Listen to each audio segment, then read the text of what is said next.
Bom, como a gente já está falando de modelos atômicos, camadas eletrônicas, eu queria tratar de um outro assunto com vocês hoje, que é a distribuição eletrônica. Eu acredito que todos já tenham visto isso, né, que é o diagrama de Linus-Pauling, e eu queria explicar isso para vocês hoje. Primeiro, por que a gente usa o diagrama de Linus-Pauling, né? Para que fazer essa distribuição eletrônica? Bom, na química, é muito importante a gente saber quantos elétrons a gente tem para realizar as reações, porque as reações são basicamente troca de elétrons, compartilhamento de elétrons, depende de cada uma das reações, né? Então, mas é sempre esse transporte, esse compartilhamento de elétrons. Então, a gente precisa saber quantos elétrons o átomo tem nessa camada, que é onde acontecem as reações. E para a gente saber quantos elétrons a gente tem disponíveis para as reações, a gente faz a distribuição eletrônica. A gente faz distribuição para as reações e para saber a estrutura da molécula, né, a geometria da molécula, como que cada molécula é, tá bem?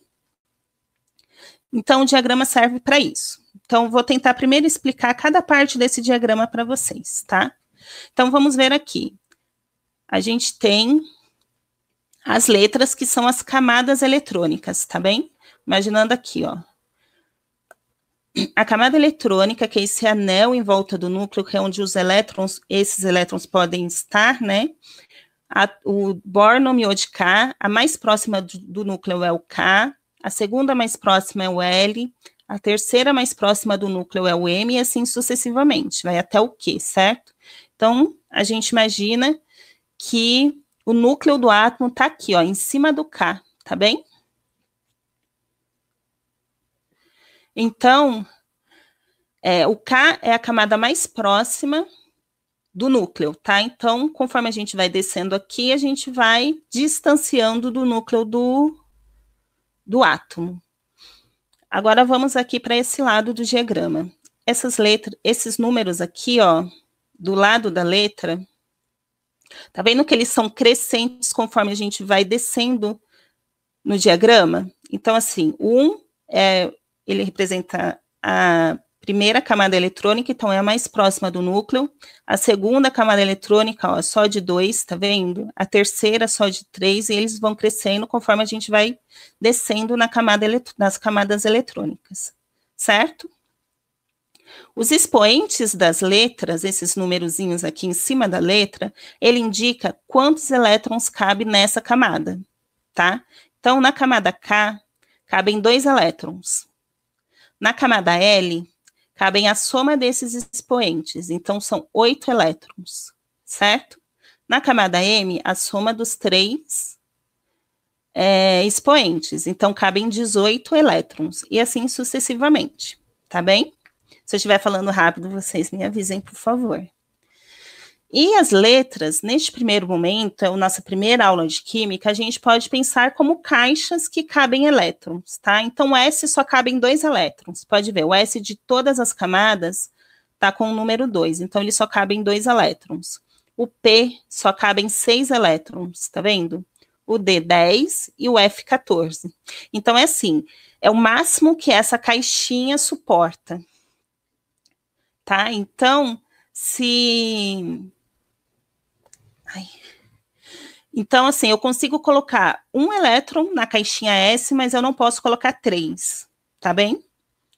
Eu posso colocar 1 elétron na caixinha D, mas eu não posso colocar 11. Esse número que a gente vê em cima de cada letra é o máximo que cada uma comporta, tá bem?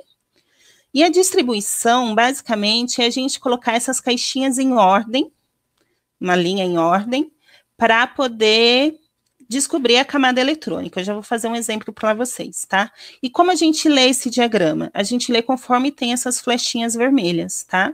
Então, a gente sempre começa com a primeira camada, que é um S2, aí a gente vê o 2S2, sempre na diagonal, tá vendo? Conforme tá mostrando. Do 2S2, a gente vem para o 2P6, desce na flechinha. Do 3S2, a gente vem para o 3P6, 4S2, a gente vem para o 3D10, tá vendo? Sempre na diagonal. É nessa ordem que a gente vai colocando as caixinhas até a soma dos expoentes der a quantidade de elétrons que o átomo tem, tá? Eu vou fazer um exemplo agora. Vamos falar do lítio. O lítio, ele tem 3 elétrons. Como é que eu sei que o lítio tem 3 elétrons? Na tabela periódica, do lado, na parte de cima de cada elemento tem um número que ele é crescente, tá? O hidrogênio está em um número 1, o hélio 2, o lítio 3, e ele é crescente. Esse número representa quantos elétrons ele tem, o átomo tem. No caso do lítio, ele tem 3 elétrons, tá bem? Lembrando outra coisa, a gente não lê o símbolo. Li é o símbolo do lítio, mas a gente lê o nome dele, lítio, tá bem? Vocês, conforme vão fazendo os exercícios, vocês vão acabar pegando esses nomes, assim, não precisa ficar decorando, tá? Conforme vocês vão fazendo exercício, vocês vão acabar memorizando eles. Mas a gente sempre lê o nome dele, não lê li, tá? Certo, então vamos fazer com 3 elétrons. Então a gente sempre começa do 1s2, certo? E depois vamos para o 2s2. Neste caso, como o lítio tem 3 elétrons, a soma da minha distribuição tem que dar a quantidade, a soma dos expoentes das letras, né, tem que dar a quantidade de elétrons que o átomo tem. Então, neste caso, a caixinha do S2 aqui, do 2s2, ela não é completamente preenchida, ela fica com um elétron só. E daí a soma deles tem que dar a quantidade de elétrons que o átomo tem, certo? Agora vamos falar de camada eletrônica, de camada de valência, já que a gente faz essa distribuição para isso, né? A camada de valência é a camada preenchida de a camada do átomo que tem elétrons mais distante do núcleo. Neste caso do lítio, a camada de elétrons, a camada eletrônica que tem elétrons mais distante do núcleo é a L, certo? Que é a do 2s2, tá vendo? Então, até aqui, ele tem elétron, daqui para cá, ele nem tem essas camadas, porque não tem mais elétrons para colocar nela. Então, a camada de valência, o lítio tem um elétron, tem um elétron na camada de valência, que é representado por esse 2s1. Então, ele tem um elétron, certo? Então, o número do lado da letra indica que ele está a camada mais distante, e o expoente me diz quantos elétrons tem nela. Certo? Acompanhando? Estou falando rápido. Tá bem, vamos para o próximo. Próximo exemplo, vamos falar do sódio. O sódio tem 11 elétrons, então vamos fazer a distribuição dele, começando aqui, 1s2, 2s2, e a gente vai na ordem até a soma dos expoentes der a quantidade de elétrons que ele tem, certo? Então, ó, 1s2, 2s2, 2p6, 3s1, certo? Se eu somar aqui os expoentes, tem que dar 11. E vamos lá, quantos elétrons o lítio tem na camada de valência? O lítio tem, oh, meu Deus, tem um elétron na camada de valência, certo? Que é no 3s1. O 3 é o número maior, que indica que está na camada mais distante do núcleo. Certo? Alguma dúvida até agora? Tá, tranquilo. Vamos para mais um exemplo. O carbono. O carbono, ele tem 6 elétrons. Então, vamos fazer a distribuição dele. 1s2, 2s2, 2p2. Lembrando que no P cabem 6 elétrons, mas a gente pode colocar menos. Então, 2... Tá tudo certo colocar 2. Neste caso do carbono, como que a gente vê qual é a camada de valência? Sabe? A gente vê o 2s2 ou a gente vê o 2p2, já que o número que indica essa camada é igual. Neste caso, a gente soma esses expoentes, tá? Então, quando a gente tem os números iguais do lado da letra, a gente soma os expoentes para saber quantos elétrons tem na camada de valência, porque ele está indicando que esses elétrons estão aqui, ó, na camada L, que é a camada mais distante do núcleo, tá bem? Neste caso, para o carbono, que só tem 6 elétrons. Então, é a soma desses expoentes. Certo? Bom, agora que eu já expliquei como funciona, eu trouxe um exercício para vocês, só para a gente treinar agora, ver se vocês entenderam. Então, eu vou dar 2 minutinhos aqui para vocês fazerem, tá bom? Então, O exercício é fazer a distribuição eletrônica do cobre. O cobre tem 29 elétrons. Lembrando que o diagrama é lido na diagonal também, e que a soma dos expoentes tem que dar a quantidade de elétrons que o cobre tem, que é 29. Lendo na diagonal, tá, gente? Sempre. Então, eu vou dar aí 2 minutinhos para vocês.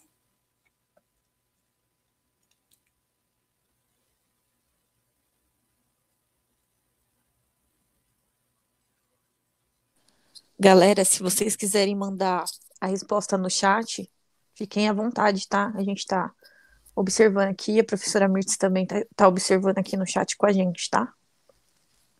Exatamente. Se quiser mandar, a gente já vai corrigir. 2 minutinhos.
Já deu 2. Deu não, né?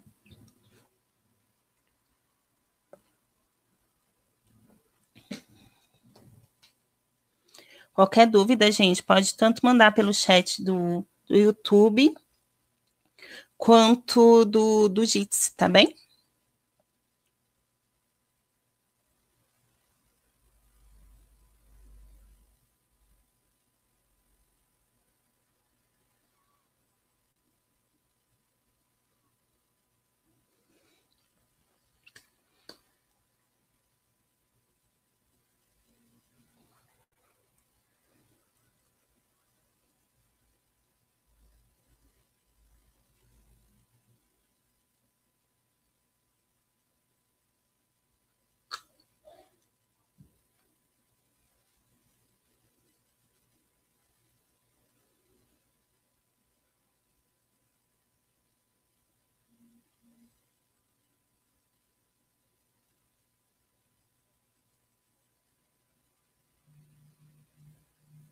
Bom, gente, então vamos lá.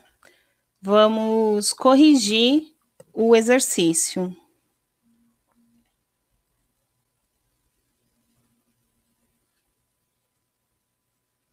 Então, vamos lá, gente, vamos corrigir o exercício, tá? Então, cobre. Lembrando que a gente leu o nome do elemento, tá? Não leu o símbolo. Então, começa com S2, 2S2, 2P6, 3S2, 3P6, 4S2, 3D9. Então, essa é a distribuição eletrônica do cobre. Vocês acertaram? Ficaram com alguma dúvida do porquê é assim? Tá tudo certo? Qualquer coisa, mandem no chat, tá bem?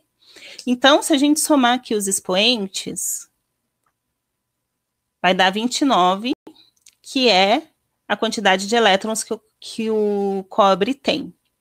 Agora vem a pergunta, quantos elétrons o cobre tem na camada de valência dele? Mirtes. Oi. Deixa eu te interromper um pouquinho. Tem uma situação interessante aqui no YouTube. A aluna Ana Paula, ela colocou aqui a resposta dela, né? Opa. 1S2, 2S2, 2P6, 3S2, 6P6, 3D9, 4S2. Enfim, é um erro que a gente comete muito, né? Não é uma coisa tão rara, né? A gente tem um costume de fazer a soma seguindo a ordem. Então, a gente coloca 1, depois 2, depois 3. Você poderia falar um pouquinho sobre isso também? Que a gente sempre erra nisso aí. Sim, sim, no teste também ocorreu isso. Então, é assim, ó, o diagrama, voltando aqui no diagrama, ele é lido na diagonal, tá? Então, assim, você vai até o final da linha e volta no início, assim, ó, 1S2, que é o primeiro, 2S2, aí vem aqui, ó, 2P6, 3S2, certo? Aí volta aqui, ó, 3P6, 4S2, lê a linha toda na diagonal, ó, e depois vem aqui no 3D10. Aí vem, ó, 4P6, 5, trava aqui, 5S2, aí volta aqui, ó, no 4D10, e assim vai indo. A gente lê a linha inteira e depois volta para o início dela. Certo? Então, aqui, ó, quando a gente vai fazer o do cobre, a gente vai vendo na diagonal, 1S2, deixa eu fazer aqui para vocês. Aqui, ó, do cobre seria 1S2, 2S2, 2P6, 3S2, 3P6, 4S2, ó, segue a flecha, e depois volta aqui para o 3D. Mas como ele só tem 29 elétrons, daí a gente deixa 3D9, porque a soma de todos os outros expoentes já deu 20. A soma desses expoentes até aqui dá 20, então o 3D ele complementa o 9, então fica com 3D9. Ficou mais claro agora? Perfeito, obrigado. Então, certo. Explicado aqui. Agora vamos pensar na camada de valência. Eu expliquei que a camada de valência é a camada que possui elétrons mais distante do núcleo, certo? E ela é indicada nessa distribuição pelo número maior do lado da letra, tá?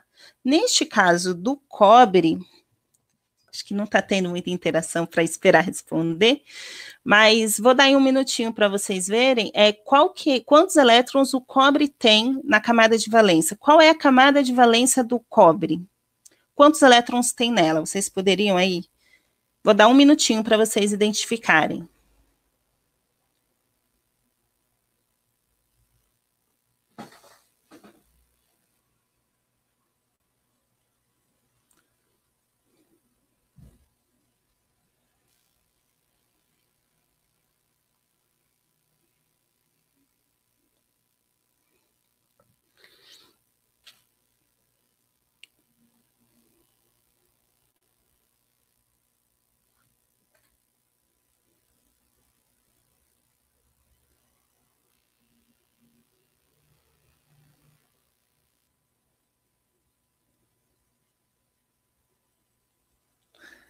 Então, vamos lá, gente. Quantos elétrons o átomo de cobre tem na camada de valência? Pensando na definição, né, que é a mais distante do núcleo, portanto, é o que tem o número ao lado da letra maior, ele tem 2 elétrons na camada de valência, que é o 4s2. O que eu quero mostrar com esse exemplo? Que independente dessa ordem que aparece, a gente sempre olha para o número maior ao lado da letra, para ver a camada de valência, certo? Se eu tivesse 2, 4 aí, a gente ia ser a soma dos expoentes do 4. Como só tem um, é o 2 mesmo, certo? Daí, vamos lá. Vamos pensar no cobre 2+. O que é o cobre 2+? A gente também vai ver na próxima aula, que a gente vai ver íons, e eu vou explicar de onde vem esse 2+. Mas esse 2+, ele indica que ele perdeu 2 elétrons. Então, dessa distribuição que a gente tem aí em cima da tela, da onde eu tiro esses 2 elétrons dele? Que quando ocorre a reação, ele perde 2 elétrons. Da onde saem esses 2 elétrons dele? Tá? Dessa vez eu não vou esperar, mas é da camada de valência, então é do 4s2, certo? Então, a distribuição do cobre 2+, ela fica assim, ele perde o 4s2 dele, que é a camada de valência, que é onde acontecem as reações, certo? Apareceu mais alguma dúvida? Não, certo. Vamos lá. Agora, para finalizar essa aula, eu queria mostrar para vocês como esses 2 conteúdos que eu dei hoje, ele cai no vestibular, certo? pode ser no Enem, num vestibular, na prova que a gente vai fazer do ensino médio. Bom, essa primeira pergunta aqui, né, essa primeira folha, questão, essa primeira foto, tem aí a minha fonte na foto. Mirtes, desculpa te interromper. Imagina. Antes de você prosseguir para os exercícios, a Bruna perguntou se é 9 elétrons. Eu não sei se ela ainda persiste com a dúvida, mas olha, é que o chat deu uma da atrasadinha camada de valência, né? Ah, tá, não, tudo bem, acho que eu vou falar mais devagar. Então, Bruna, na camada a gente olha essa distribuição e a gente, para saber a camada de valência, a gente olha essa letra aqui, ó, do lado esse número do lado da letra. Ele tem que ser o maior, independente da ordem que eles apareçam, tá vendo? Então, neste caso, mesmo que ele não seja o último da distribuição, o 4 é o nosso número maior ao lado da letra, então ele representa a camada de valência, né? Então, por isso que o cobre, ele tem só 2 elétrons disponíveis para a reação, que é 2 elétrons nessa camada. Porque, ó, deixa eu ver aqui no diagrama, que daí fica mais claro. Aqui, ó, o 4, ele representa a camada N, então é a mais distante do núcleo. O 3,10 é mais próximo que o 4s. Então, é aqui que está os elétrons, na camada N, né? Que estão os elétrons disponíveis para a reação do cobre. Então, são só 2. O 3 ainda é na camada M. Então, independente da ordem que eles apareçam, o que mostra para a gente qual é a camada de valência é o número maior ao lado da letra, certo? Podem mandar as dúvidas aí, gente. Então, vamos lá. Continuando, essas duas questões que eu trouxe é como exemplo para vocês verem como caem. Primeira coisa que eu queria falar é que a química, ela é uma matéria, uma disciplina cumulativa. Então, muitas vezes, vocês vão precisar de mais de um conceito para responder uma questão, tá bem? Então, ó, vamos pensar nessa primeira questão. Essa primeira questão aqui, ela está falando sobre modelos atômicos. A gente já teve essa aula, vai ficar aqui no YouTube, vocês podem rever quantas vezes quiser. Pode mandar perguntas para a gente vai responder, tem o WhatsApp do cursinho, vocês podem mandar que a gente vai tirando as dúvidas de vocês, tá bem? Mas, enfim, aqui fala sobre modelos atômicos. Então, ele fala o que Dalton propôs e pergunta o que desde a proposta de Dalton, o que é aceito até hoje. O que Dalton propôs que até hoje ainda está correto, por mais que tenham mais 3 modelos após ele. Só com a aula de modelos atômicos, pode ser que você consiga. Mas, por exemplo, para a gente derrubar esse 1 aqui, ó, deixa eu ver. Aqui, ó, para falar desse 2, se ele está certo ou não, a gente entra em isótopos, então a gente ainda não teve isso. Então, assim, uma questão de química, ela envolve mais de um conceito. Então, você saber modelo atômico, talvez você não responda essa questão. Tá? A mesma coisa se aplica à distribuição eletrônica. Essa segunda questão é sobre entre a distribuição eletrônica. Ela pede uma fórmula de Lewis, que é outro conceito que a gente vai ver mais para frente, mas ó, ela dá a distribuição aqui, ó, tá vendo? Da distribuição do xenônio, fala que a camada de valência do xenônio é 5,2s, 5p6. Vocês, depois dessa aula, vão saber que se essa é a camada de valência, a quantidade de elétrons que ele tem é a soma dos expoentes, certo? Então, no caso do xenônio, ele tem 8 elétrons na camada de valência. Isso vocês sabem. Mas saber isso não responde à questão. A gente ainda precisa saber como é a fórmula de Lewis. Então, o que eu queria mostrar para vocês, aqui tem a resposta para depois vocês...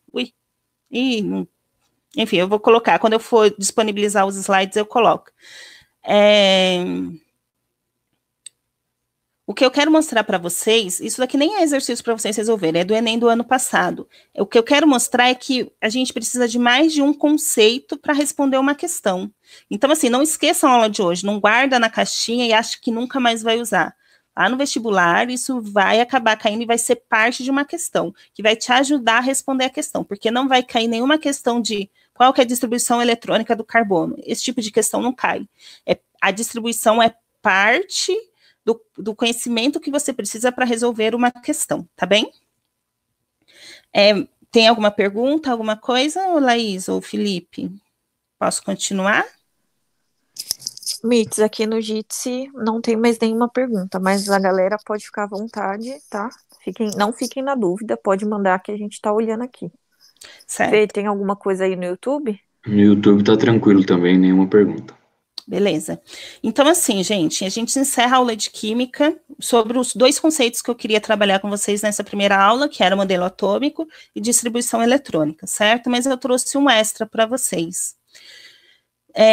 Na aula passada com a Sabrina, ela comentou um pouco desse vírus que está causando essa pandemia que a gente vem enfrentando, e por isso as aulas online do cursinho. Então, eu queria dar a contribuição química para ajudar vocês nessa pandemia e explicar algumas coisas que, às vezes, a gente meio que se perde, tá bem? Então, a primeira coisa que eu queria falar com vocês é sobre o lavar as mãos, tá? Então, ó, esse é o vírus. Ele tem aqui esse centro, que é o RNA, isso é coisa que a Sabrina vai falar, mais coisas de biologia, né, ou o João na próxima aula. Mas, ó, ele tem proteínas em volta e tem uma camadinha de gordura aqui, certo? Essa camadinha aqui. E o que o sabão faz? Quando todo mundo fala, lave a mão, lave a mão, lave a mão, o sabão, ele interage, né, dissolve essa parte de gordura, tá vendo? Em volta do vírus e destrói ele, certo? Então, assim, o sabão é a melhor arma que a gente tem contra o vírus. Então, lave a mão assim. Tô em casa o dia inteiro? Lave a mão umas 5, 6 vezes por dia. Ele é a melhor arma que a gente tem porque ele destrói o vírus dessa forma. É instantâneo? Tem muitas indicações aí de como lavar, de quanto tempo. Cante 2 vezes parabéns, sei lá, cada um dá um pedaço de música para cantar enquanto lava a mão. Por que isso? Porque ele precisa de um tempo para interagir. Não é assim, caiu o sabão, já matou tudo. Então, você precisa primeiro espalhar o sabão em toda a mão para saber que ele vai matar o vírus em qualquer parte da sua mão. E ele precisa desse tempinho aí enquanto você canta, enfim, conta até 30, ou sei lá, para ele agir. Dessa forma que eu estou mostrando para vocês, certo? Então, essa é a melhor arma que a gente tem. Então, lave a mão, lave a roupa lá, você bota ela para bater com um pouquinho de molho, que é para ele agir melhor, e assim vai. Lave tudo que você puder lavar, vocês lavem, certo? Quando tem superfícies que a gente não consegue lavar, tem superfícies, que nem, às vezes a gente está no ônibus, a gente não vai conseguir lavar a mão dentro do ônibus. Então, a gente tem uma outra arma muito potente também, que é o álcool, certo? O álcool 70, né? Ele também é uma arma muito boa, que são para essas superfícies que não são laváveis, né? Que não podem ser lavadas, não posso enfiar meu celular embaixo da água. E quando você não pode lavar a mão. Então, esse também é uma ótima arma. E daí, a gente tem várias concentrações de álcool, e eu quero explicar para vocês porque tem que ser o 70, tá? Então, olha, a gente tem, que vende no mercado, que é muito acessível, é o álcool 46, na forma líquida, né? Esse álcool, ele não funciona muito bem para esse vírus, tá? Ele é bactericida, ele tem lá a função dele, mas no caso específico desse vírus, ele não funciona muito, porque ele tem uma baixa quantidade de álcool, né? Quando a gente fala que é 46, quer dizer que dentro desse frasco, 46% é álcool, o restante é água, então ele tem mais água do que álcool, então a quantidade de álcool que tem nesse frasco não mata todos os vírus, tá bem? Então, ele não é o mais indicado para isso. Aí você pode pensar assim, então o 96 tem muito álcool dentro do frasco, mas ele também não é indicado para esse vírus, porque ele evapora antes de matar o vírus, ele tem evaporação muito rápida, então ele também não ajuda você não vai estar protegido se você usar o álcool 46 ou o 96 neste momento, contra esse vírus específico. Cada um tem a sua ação, tá? A gente está falando sobre o vírus que está causando essa pandemia. Então, o álcool 70 é o mais indicado porque essa quantidade de água que é adicionada nele, que é os 30%, né? Que quando fala álcool 70, 70D álcool, os 30% de água que é adicionado nele ajuda a diminuir o tempo de evaporação dele. Então, ele evapora mais devagar. Então, ele tem a quantidade de álcool necessário para matar o vírus, certo? E ele evapora no tempo necessário que ele consegue agir. Então, a melhor mistura que a gente tem é o álcool 70. Então, ele é ótimo para isso. Vamos pensar que ele tem o tempo de evaporação, que é o tempo que ele age. Então, adianta você passar uma gotinha na mão, espalhar na mão, que quando você terminou de espalhar, a mão está seca? Não adianta. Ele precisa desse tempo de evaporação para matar, certo? Outra coisa que eu queria falar com vocês, precisa ser ele em gel? Não. O que mata o vírus é ele ser 70. O gel é bom que ele é mais seguro, ele não derrama, né? Então, causa menos acidentes e tal. Mas se você, que nem aqui no mercado perto de casa, vende o álcool 70 líquido. Ele funciona do mesmo jeito, tá bem? Bota lá no borrifador, borrifa nessas superfícies que não podem ser laváveis, você vai estar seguro do mesmo jeito. Então, mais indicado é o 70. Você precisa fazer álcool 70 em gel em casa? Não. Não façam esses experimentos de, é só misturar gel de cabelo. Sei lá, tem várias fórmulas, vários vídeos no YouTube falando isso. Não façam, gente. Não misture, porque primeiro que você pode não estar protegido, porque ele não precisa ser gel para funcionar. Então, você pode não estar protegido se você conseguir chegar até o final da fórmula, e você pode sofrer algum acidente durante fazendo durante a manipulação dos reagentes. Então, assim, não façam em casa, tá? Se você só tem 70 líquido, usa líquido, não precisa transformar ele em gel. Não é o gel que faz ele funcionar, é o 70% de álcool, tá bem? E, por último, eu queria falar com vocês sobre produtos de limpeza. Porque, assim, agora com esse vírus, a nossa melhor arma é limpar, né? Então, lava a mão, passa gel, não sei o quê. Então, para deixar a casa protegida, a gente taca tudo quanto é produto de limpeza. Então, eu gostaria de pedir para vocês não misturarem os produtos de limpeza. Não é bom, tá? Não é bom para a sua saúde, porque você gera gases que faz mal para você. Quem nunca lavou um banheiro e saiu com uma dor de cabeça ou enjoado, isso é por causa das misturas dos produtos de limpeza. E se tem na fórmula, se tem no frasco do produto, mata 99% dos vírus e dos, sei lá, das bactérias, quer dizer que é ele sozinho. Se você misturar um outro que também mata 99%, você não vai estar matando 198%. Entende? Porque eles ali no seu balde, onde quer que você esteja misturando, eles reagem, formam um gás que faz mal para você, e esse gás que sai, né, ele diminui a eficiência dos dois produtos. Então, além de te fazer mal, te dar dor de cabeça, enjoo, sei que lá, você ainda não protegeu sua casa, porque diminuiu a eficiência dos dois. Então, assim, não misturem produtos de limpeza. Cloro ativo é bom? Que é aqui nesse primeiro frasco aqui, né? Você reconheceu? O cloro ativo é bom? É ótimo, mas ele sozinho. Então, se você quer proteger sua casa, passa um paninho assim, bota na água, né? Prepara o seu balde só com ele, passa o paninho na casa, espera secar. Esse outro aqui também é bom? Mata 99%? Beleza, espera secar o cloro ativo seu e passa outro paninho na casa com esse outro produto. Não misturem, tá bem? Porque além de diminuir a eficiência deles, sua casa não vai estar protegida, ainda vai te fazer mal. Isso vale para a vida. Acabou o vírus. Tá, mas você vai lavar o banheiro? Não mistura. Eles são bons sozinhos. Eles não são bons misturados, certo? Qualquer dúvida, manda aí que a gente vai ajudar. Beleza? Então, era isso que eu queria falar com vocês hoje.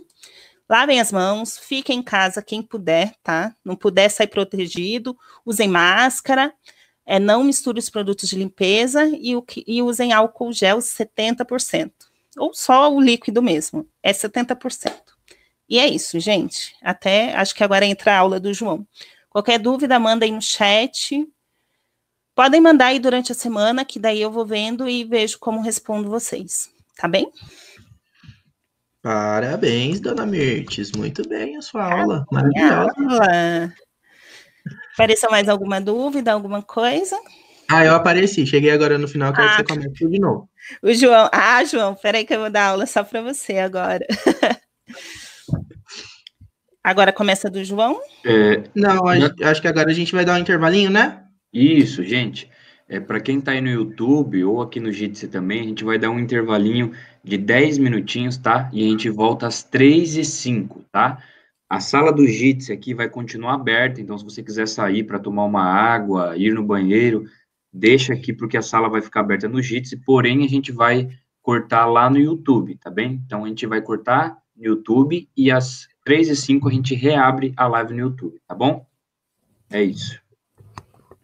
Muito bem. Parabéns, professora Mirtes. Gente, eu não engasguei muito, né? Mas eu tô tremendo tanto